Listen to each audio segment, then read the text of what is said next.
Assalamualaikum warahmatullahi ta'ala wabarakatuh. A'udzu billahi minasyaitonir rajim. Bismillahirrahmanirrahim. Alhamdulillahi rabbil alamin wassalatu wassalamu ala asyrafil anbiya'i wal mursalin wa ala alihi wa sahbihi ajma'in. Allahumma rabbi shrah li sadri wa yassir li amri wahlul 'uqdatam min lisani yafqahu qawli wa la hawla wa la quwwata illa billahil aliyyil 'azim.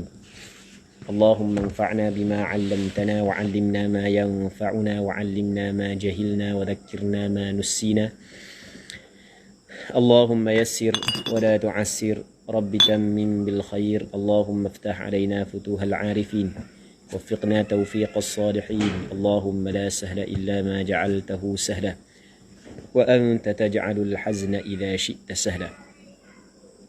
InsyaAllah kita sambung balik pengajian kitab Aqidah At-Tahawiyah yang dikarang oleh Imam At-Tahawi rahimahullahu subhanahu wa ta'ala, yang membincangkan tentang aqidah, tentang pegangan, tentang keyakinan mengikut manhaj salaf.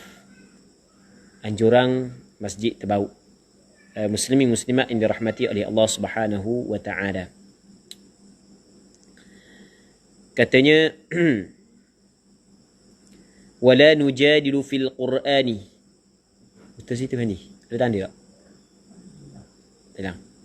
Wala nujadilu fil Qur'ani wa nashhadu annahu kalamu rabbil alamin nazala bihi ar-ruhul amin fa'allamahu sayyidal mursalin Muhammadan sallallahu alaihi wasallam wa huwa kalamullahi ta'ala la yusawihi shay'un min kalamil makhluqin ولا نقول بخلقه ولا نخالف جماعة المسلمين. Kami tidak berbantah-bantahan mengenai Al-Quran. Kami tidak berbantah-bantahan mengenai Al-Quran. Berkenaan dengan Al-Quran, kami percaya ia datang daripada ia datang daripada Allah Subhanahu wa taala. Tidak ada syak, tidak ada ragu-ragu lagi. Ia datang daripada Allah Subhanahu wa ta'ala. Alif lam mim dzalikal kitabu la raiba fih. Demikian itu Al-Quran. La raiba fih, tidak ada syak dan tidak ada ragu-ragu lagi. Ia datang daripada Allah Subhanahu wa ta'ala. Bagi orang hak yang berfikir, bagi orang hak yang memerhati Al-Quranul Karim, maka tanpa syak dan ragu-ragu lagi, ia datang daripada Allah Subhanahu wa ta'ala. Tetapi orang yang menutup mata hati dia, orang yang menutup pintu hati dia untuk berfikir, maka dia tidak akan nampak lah mana hak yang sebenar dan mana hak yang tidak sebenar. Nah, sebab itulah kita kena buka pintu hati kita untuk kita berfikir. Nah, jadi kita tidak berbantah-bantah mengenai Al-Quran. Dan kami bersaksi bahawa Al-Quran adalah firman Rabb. Firman Rabb semesta alam. Al-Quran adalah firman Allah Subhanahu wa ta'ala, Tuhan bagi sekalian alam. Jadi Al-Quran adalah kalam Allah Subhanahu wa ta'ala. Ia dibawa turun oleh Ar-Ruhul Amin. Di sana ada makhluk Allah Subhanahu wa ta'ala yang dikenali sebagai Ruhul Amin. Ruhul Amin adalah nama kepada malaikat Jibril alaihi salam. Al-Quran diturunkan oleh malaikat Jibril. Jadi kalau kita tengok kepada penurunan Al-Quran, yang mana ternyata Al-Quran berlaku 3 kali penurunan. Berapa je? 3 kali. Jadi Allah Ta'ala turun Al-Quran yang pertama kepada Lauh Mahfuz. Allah Ta'ala turunkan Al-Quran kepada mana? Kepada Lauh Mahfuz. Bal huwa Qur'anun majidun fi lawhim mahfuz. Bal bahkan huwa Qur'anun majid, ia adalah Quran yang mulia. Fi lawhim mahfuz, berada pada Lauh Mahfuz. Lauh Mahfuz ni adalah satu tempat yang tercatat semua perkara di situ. Allah Ta'ala yang lebih mengetahui tempat tersebut. Kita belajar dah sebelum ni kan? Di sana ada satu tempat nama dia Lauh Mahfuz. Cakap kita loh, asal dalam bahasa Arab dia lauh. Lauh asal makna papang, mahfuz yang terjaga. Itu asal makna, sekeping papang yang terjaga. Tetapi maksud dia adalah suatu makhluk yang Allah Ta'ala ciptakan. Hakikat dia Allah Ta'ala lebih mengetahui. Dan di situ tertulis semua perkara. Dan penurunan yang pertama Al-Quran kepada lauh mahfuz. Penurunan yang kedua adalah daripada lauh mahfuz kepada Baitul Izzah. Daripada lauh mahfuz kepada mana? Baitul Izzah. Di manakah terletak Baitul Izzah? Baitul Izzah terletak pada langit dunia. Maksud langit dunia adalah langit yang paling dekat dengan kita. Dia dunia asal makna yang dekat. Itu makna dunia. Dunia makna dia yang dekat. Jadi langit dunia adalah langit yang dekat. Langit yang pertama. Kita ada langit pertama, langit kedua. Berapa langit? Langit ada berapa lapis? Ada 7 lapis. Jadi pada langit yang pertama ada satu tempat nama Baitul Izzah. Di Baitul Ma'mur lain. Baitul Ma'mur adalah tempat yang malaikat duduk tawaf di sana. Ini bukan Baitul Ma'mur. Ini dia panggil Baitul Izzah. Daripada Lauh Mahfuz diturunkan kepada Baitul Izzah. Daripada Baitul Izzah diturunkan kepada Nabi Muhammad sallallahu alaihi wasallam selama 23 tahun. Siapakah yang menurunkan daripada Baitul Izzah kepada Rasulullah? Malaikat Jibril.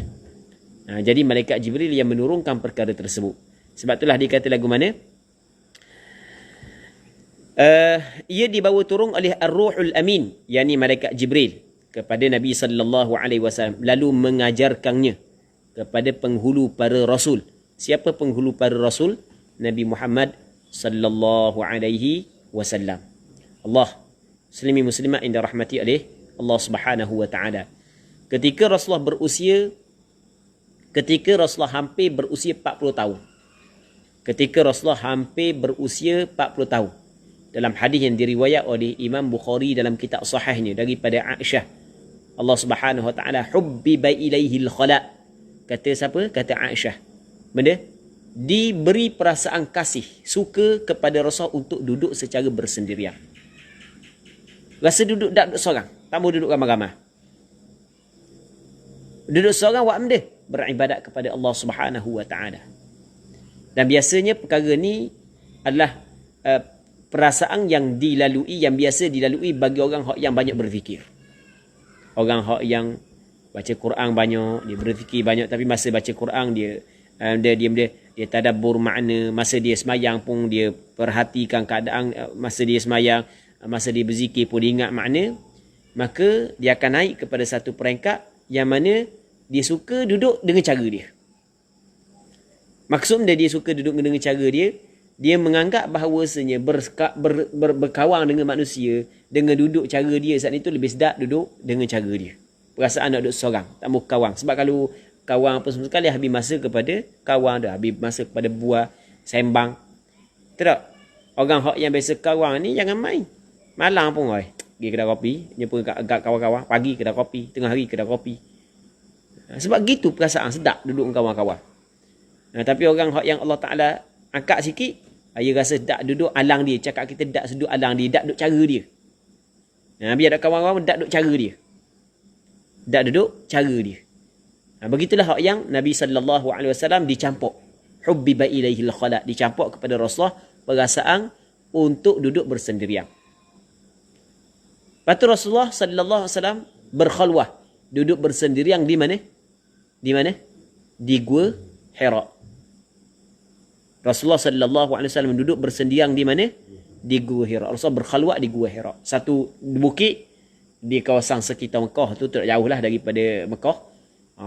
Tak jauh pun, banyak adalah sekilometer, berapa kilometer anda pun tak ingat dah berapa kilometer. Baik, ada satu bukit, Rasulullah duduk situ lah. Lepas tu Rasulullah balik di rumah, ambil bekal, pergi sana duduk, ambil bekal, balik pula. Rasulullah beribadat kepada Allah Subhanahu wa taala. Jiwa dia manis dah dengan beribadat kepada Allah Subhanahu wa taala. Maka cakap macam kita kata, duduk alang dia. Faham tak duduk alang dia? Faham? Bukan duduk alang dia ni, dia ada alang lain, dia ada, bukan maksud. Faham ayat tu? Maka pada bulan Ramadan, pada bulan Ramadan, maka datang malaikat Jibril alaihi salam berupa seorang manusia. Maka malaikat Jibril membawa wahyu yang pertama. Disuruh Rasulullah baca, Iqra' ya Muhammad. baca olehmu ya Muhammad. Rasulullah sallallahu alaihi wasallam, hikmah Allah Subhanahu wa taala, mati ayah masa dia duduk dalam masuk dalam perut mak, mati ibu ketika berusia 6 tahun, mati datuk ketika berusia 8 tahun. Lepas tu duduk dengan pot dara anak ramai. Jadi Rasulullah sallallahu alaihi wasallam tercicir. Dia tidak tercicir dalam pembelajaran. Sebab tidak ada keluarga yang cara ke dia. Jadi sebab itulah Rasulullah adalah ummi, seorang yang tidak pandai membaca daripada tulisan. Tidak pandai membaca daripada tulisan. Kalau daripada yang dia hafal tu pun pandai dah daripada tulisan. Dan tidak pandai menulis. Baik.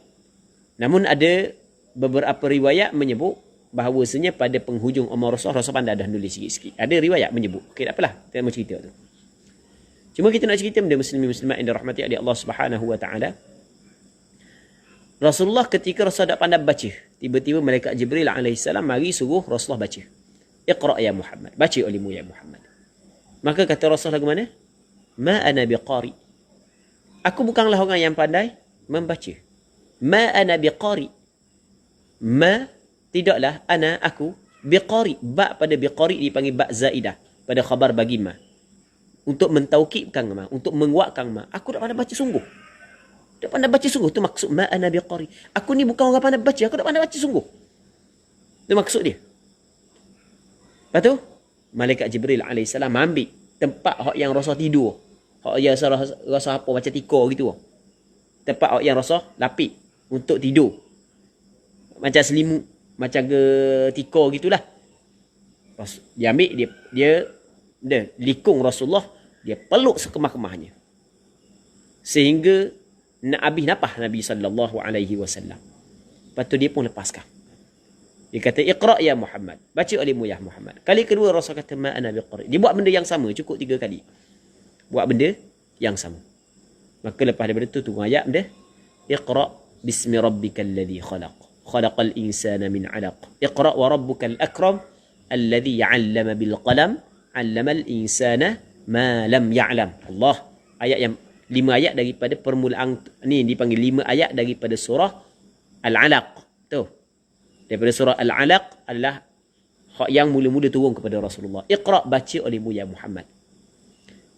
Iqra bismi rabbikal ladzi khalaq, dengan nama Tuhan engkau yang telah mencipta ia akan dikau. Membaca dengan nama, bukan baca nama Allah, bukan. Bukan baca nama Allah. Faham? Baca benda dengan. Apa maksud baca dengan? Membaca saat itu dengan meminta pertolongan kepada Allah Subhanahu wa taala. Dia faham? Bukan baca nama Allah. Dia baca dengan nama Tuhan engkau yang telah menciptakan. Iqra bismi rabbikal ladzi khalaq. Membaca dengan meminta pertolongan kepada Allah Subhanahu wa taala yang telah menciptakanmu. Jadi Allah Subhanahu wa taala yang menciptakanmu daripada tak ada kepada ada, dia mampu untuk mengurniakan kepadamu kepandaian untuk membaca. Baca dengan meminta pertolongan dengan nama Tuhanmu. Iqra bismi rabbikal ladzi khalaq, khalaqal insana min 'alaq. Yang mana dia telah menciptakan manusia daripada air mani. Iqra wa rabbukal akram alladzi 'allama bil qalam 'allamal insana ma lam ya'lam. Ni ayat yang mula-mula turun kepada Nabi sallallahu alaihi wasallam. Maka lepas daripada tu Rasulullah sallallahu alaihi wasallam balik ke rumah isteri dia dalam keadaan ketar habis Rasulullah sallallahu alaihi wasallam. Dan kali pertama wahyu berat. Maka sampai rumah dia suruh keluarga dia menyelimutkan dia. Zammiluni. Selimut aku. Oh, jadi ketar sejuk, rasa tahu ketar sejuk, rasa sejuk habis dalam perut. Kalau cakap kita gitulah. Kan? Kita kalau dang takut sangat sampai benda ketar sejuk habis. Tidak gitu. Kena biasa gitu. Jadi suruh selimut, sejuk kan? Ketar sejuk. Selimut okey kurang sikit. Maka lepas daripada tu isteri dia Khadijah radhiyallahu taala anha tanya cerita benda ni. Maka dia pun cerita. Dan Rasulullah sallallahu alaihi wasallam takut perkara itu adalah gangguan jin. ketika dia berada seorang dalam gua. Rasa bimbang. Sentuhan jin. Tetapi Khadijah dia oleh kerana dia hidup dengan Nabi sallallahu alaihi wasallam. Dan dia tahu akhlak Rasulullah adalah akhlak yang cukup luar biasa. Dan Khadijah di antara orang yang masih lagi berpegang dengan ajaran yang dibawa oleh Nabi Ibrahim alaihi salam. Jadi Khadijah dia kata, kalla wallahi la yukhzika Allahu abada. Tidak sama sekali, demi Allah, Allah Ta'ala tidak mensia-sia kamu. Allah Ta'ala tidak akan lokmu. Orang yang ada sifat padamu ni, orang ni adalah orang yang mesti dijaga oleh Allah Subhanahu wa Ta'ala. Lepas tu dibilang sifat Nabi sallallahu alaihi wasallam. Baik. Dipendekkan cerita. Lepas daripada tu turun ayat Al-Quran kepada Rasulullah selama 23 tahun. 13 tahun ketika Rasulullah duduk di Mekah dan 10 tahun ketika Rasulullah duduk di Madinah. Lepas tu ayat last sekali turun kepada Rasulullah. Lepas daripada tu beberapa hari lepas daripada tu Rasulullah sallallahu alaihi wasallam meninggal dunia. Adalah ayat dia wattaqu yawman, bukan al-yawma akmaltu lakum dinakum wa atmamtu alaikum ni'mati. Hak tu ayat tu turun pada Hajjatul Wada'. Turun pada mana? Hajjatul Wada'. Al-yawma akmaltu lakum dinakum. Pada hari ini aku telah menyempurnakan kepada kamu agama kamu. Al-yawma akmaltu lakum dinakum wa atmamtu alaikum ni'mati wa raditu lakumul Islam madina. Dan aku sempurnakan kepada kamu nikmat aku. Dan aku redha kepada kamu Islam sebagai agama. Hak ini adalah ayat hak yang turun pada Hajjatul Wada'. Tetapi lepas daripada Rasul balik ke Madinah masih lagi ada ayat hak yang turun selepas daripada ayat al-yawma akmaltu lakum dinakum. Sebab itulah pandangan yang rajih menyebut bahawasanya bukan ayat al-yawma akmaltu lakum adalah ayat yang last sekali. Ayat last sekali mengikut pandangan yang rajih, yang kuat adalah wattaqu yawman turja'una fihi ila Allah. Mu kena takut hari hak yang mu akan dikembali kepada Allah Subhanahu wa taala. Baik. Muslimin muslimat yang dirahmati oleh Allah Subhanahu wa taala. Katanya wa huwa kalamullah ta'ala la yusawihi syai'un min kalamil makhluqin wa la naqulu bi khalqihi. Al-Quran adalah kalam Allah. Tidak ada satu pun perkataan makhluknya yang menyamai firman Allah Subhanahu wa taala. Quran kalam Allah, dia tidak sama dengan kalam makhluk. Al-Quran adalah kalam Allah, dia tidak sama dengan kalam makhluk. Dan kita tidak berkata dengan makhluknya Al-Quran. Mu'tazilah dia berpegang bahawasanya Quran adalah makhluk. Kita tidak. Kita tidak berpegang bahawasanya Al-Quran adalah makhluk. Bahkan Al-Quran adalah kalam Allah yang qadim. Faham? Katanya wala nukhalifu jama'atal muslimin. Kita tidak menyalahi kumpulan orang-orang Islam. Kita tidak menyalahi kumpulan orang-orang Islam. Maksudnya kita bersama dengan kumpulan orang Islam. Tapi kita kena ingat bersama kumpulan orang Islam di sini daripada sudut dia. Jadi, daripada sudut dia. Kita bersama dengan kumpulan orang Islam daripada sudut dia. Daripada sudut akidah. Sebab dia. Daripada sebab dia. Sebab dia. Sebab kita cara bab dia ni. Bab akidah. Okey, boleh faham? Kita tidak menyalahi kumpulan orang Islam daripada sudut akidah. Okey, boleh faham? Memang kita mesti kena bersama dengan kumpulan yang ingin meninggikan agama Islam. Jadi parti yang ingin meninggikan agama Islam, maka menjadi kewajipan kepada kita kena bersama dengan kumpulan tersebut. Okey, boleh faham? Tetapi perkataan wala nukhalifu jama'atal muslimin, dia kita tidak boleh meletakkan untuk kebersamaan dengan kumpulan yang kita sebut saat ni. Tidak boleh. Sebab hal ni berkait dengan benda? Dengan akidah. Okey, boleh faham? Berkait dengan akidah. Maksudnya kita kena berpegang akidah kita sebagaimana akidah yang dipegang oleh orang Islam. Sebagaimana akidah Ahlus Sunnah wal Jamaah, begitulah hak yang perlu kita kena pegang. Okey. Muslimin muslimat yang dirahmati oleh Allah Subhanahu wa taala. Untuk lebih terperinci lagi untuk kita faham maksud wala nukhalifu jama'atal muslimin adalah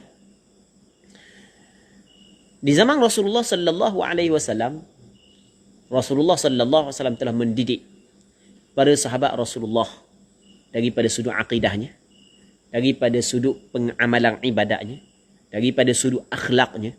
Nabi sallallahu alaihi wasallam telah mendidik. Rasulullah sallallahu alaihi wasallam adalah guru. Rasulullah sallallahu alaihi wasallam adalah guru yang mendidik. Kalau cakap kita guru yang mendidik para sahabat Rasulullah. Maka para sahabat Nabi sallallahu alaihi wasallam berpegang dengan satu akidah yang dibawa oleh Nabi sallallahu alaihi wasallam. Kita ada usul akidah dan kita ada furu'ul akidah. Dalam masalah satu dalam bab usul akidah. Tapi dalam bab furu' akidah dia ada bab furu'. Bab furu' akidah waktu biasa. Ada berlaku perselisihan sehingga di kalangan sahabat Nabi sallallahu alaihi wasallam. Antaranya sebagai contoh, adakah Nabi sallallahu alaihi wasallam melihat Allah Taala pada malam Mi'raj ataupun tidak? Waktu berlaku khilaf di kalangan para sahabat Rasulullah sallallahu alaihi wasallam. Itu termasuk dalam dia bab furu' akidah. Okey, kita kena faham di mana usul akidah dan di mana furu' akidah. Jadi yang kita cerita bab dia usulul akidah. Okey jelah. Baik. Sama juga sebagai contoh kita kata adalah kita dah contoh banyak-banyak lah. Lepas daripada tu zaman Sayyidina Abu Bakar sama, zaman Sayyidina Umar sama, zaman Sayyidina Uthman sama. Masuk di zaman Sayyidina Ali. Muslimin muslimat yang dirahmati oleh Allah Subhanahu wa taala. Di sana ada kumpulan Sayyidina Ali yang tidak mentaati Sayyidina Ali. Kerana Sayyidina Ali radhiyallahu taala anhu meletak jawatan dia. Memberi kepada maksudnya memberi kepada Muawiyah. Jadi maka sekumpulan pengikut Sayyidina Ali keluar daripada mentaati Ali. Dia kata sebab dia kata inil hukmu illa lillah. Sesungguhnya hukum adalah milik bagi Allah Subhanahu wa taala. Maka di situ lahirnya puak Khawarij. Okey, satu kumpulan yang kecil dia terkeluar daripada jamaatul muslimin. Ada beberapa perkara yang pegangan dia berbeza dengan pegangan yang dibawa oleh para sahabat Nabi sallallahu alaihi wasallam. Akhirnya mereka menghukum kufur kepada setiap orang yang melakukan dosa besar, sedangkan setiap orang yang melakukan dosa, sedangkan para sahabat Rasulullah tidak menghukumkan kufur perkara tersebut. Begitu juga mereka itu menyabitkan di sana ada manzilah di baina manzilatain, ada satu tempat di antara dua tempat. Di sana ada satu tempat di antara syurga dengan neraka. Tengok dia telah terkeluar daripada akidah jamaatil muslimin. Okay, boleh faham? Itu maksud wala nukhalifu jamaatal muslimin. Wala nukaffiru ahadan min ahli al-qiblati bidhanbin ma lam yastahillah. Allah. Kita muslimin muslimat yang dirahmati oleh Allah Subhanahu wa taala katanya, kita tidak mengkafirkan seorang pun daripada ahli al-qiblah kerana dosa-dosa yang dilakukannya selama mana ia tidak menghalalkan perbuatan dosa tersebut. Tengok ni akidah kita. Akidah kita kena ingat. Kita tidak mengkufurkan, kita tidak mengkafirkan seorang pun daripada ahli al-qiblah. Ahli al-qiblah ni maksudnya orang yang menjadikan Kaabah sebagai kiblat. Maksud ahli al-qiblah di sini orang Islam. Orang Islam sama ada dilahirkan daripada keluarga Islam ataupun dia memeluk Islam, kita tidak boleh mengkafirkan dia dengan sebab dosa yang dilakukan. Dengan sebab dia melakukan dosa, tidak boleh kita mengkafirkannya.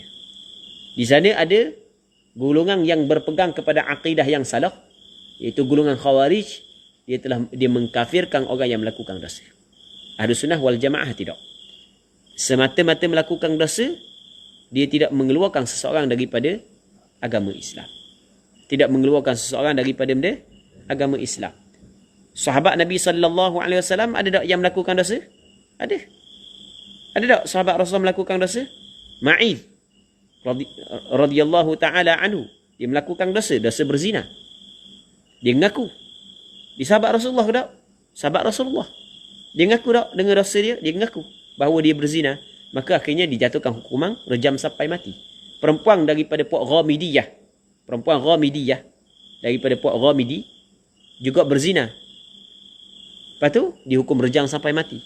Lakukan dosa kan? Ada seorang lelaki itu mari jumpa dengan Rasulullah sallallahu alaihi wasallam. Rasulullah, izinlah kepada aku nak zina. Izin kepada dia nak zina. Minta izin untuk zina. Minta izin untuk melakukan kejahatan. Tidak gitu, Rasulullah tidak izinkan.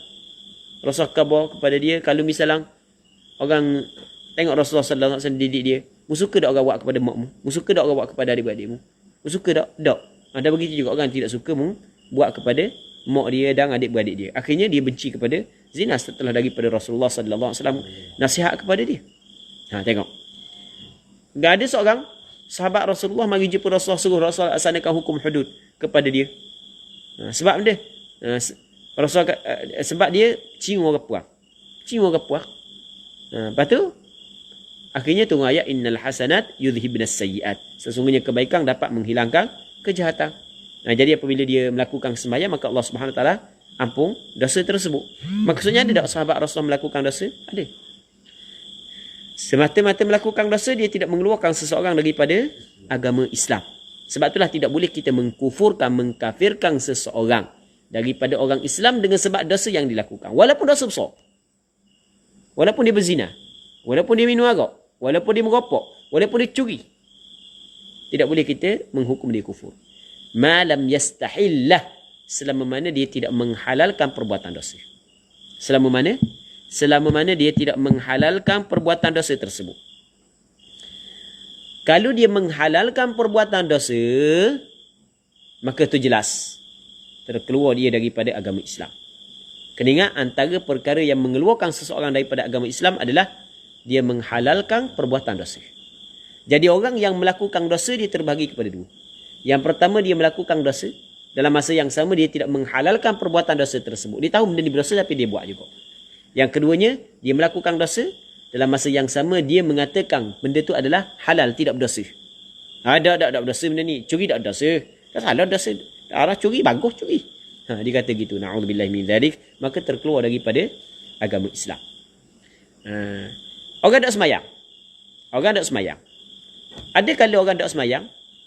Sebab dia? Sebab malah. Ada malah. Allah jangan main malah. Jangan main. Sebab itulah kita kena berdoa. Supaya Allah Ta'ala tetapkan hati kita sehingga kita bertemu dengan Allah. Dan anda pernah jumpa dengan orang yang kaki masjid. Orang kaki masjid. Tapi pada penghujung usia malas semayang. Jangan main. Malas semayang. Anak dia kata kalau suruh semayang kau, mula buat dah orok lah, apalah. Buat macam gedak erti lah kalau suruh semayang. Buana lalu masuk bang, buat nak tidur. Buat tidur. Anak dia ke bawah. Anak dia kata betul dah ayah dia. Dia nak tengok. Dia pun ada orang WBT kaca lah patah. Dia pun susu. 50 riyal ke 100 riyal je kan. Dia susu. Nak tengok betul tak. Dia bilang tapi tidak cukup. Belah-belah. Paman pergi aku siapa ambil. Ingat pula. Tengok. Allahu Rabbi. Sembayang kita kena jaga. Jadi muslimin-muslimat yang dirahmati oleh Allah Subhanahu Wa Taala. Orang yang tinggal sembayang, dia melakukan dosa besar. Adakah terkeluar daripada agama Islam? Tidak. Melainkan kalau dia menghalalkan perbuatan tinggal sembahyang. Okey jelas. Itu sebagai contoh. Orang tak bayar zakat kan? Mana orang kaya tak bayar zakat? Piti banyak tapi tak mikir bab zakat. Kan mana jumpa? Tak mikir bab zakat. Kaya tapi tak mikir bab zakat. Masjid jauh kali. Tak mikir. Tak bagi mikir langsung bab zakat. Mikir siang malang.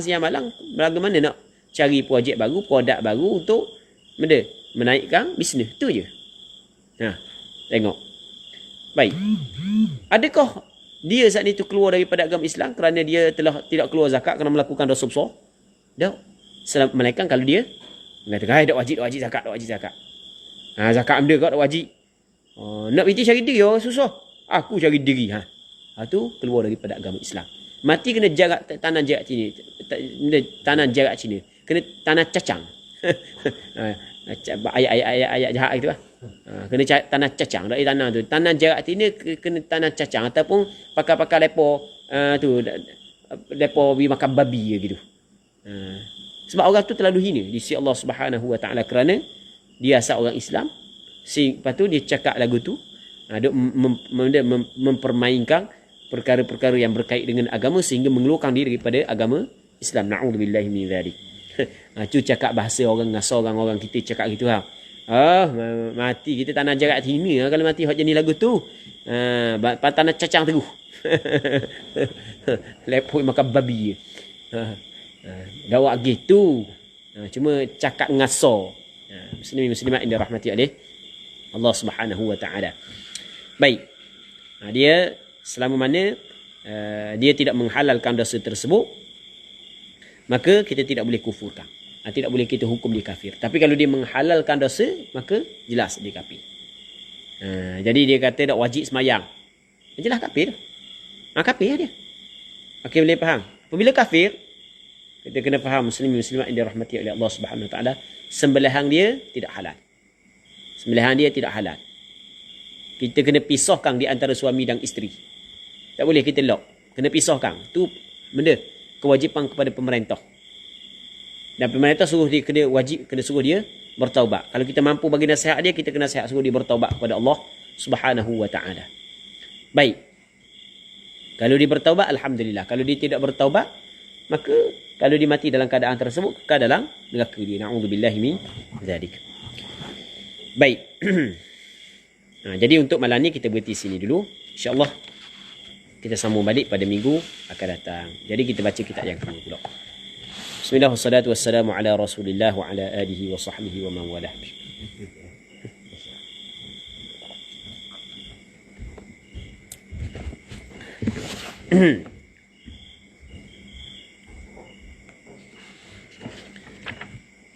Hadis yang ke-15 daripada kitab Bustanul Arifin karangan Imam Nawawi rahimahullahu subhanahu wa ta'ala wa nafa'ana Allahu bi'ulumihi fid darain amin, adalah hadis berkait dengan rukun-rukun Islam.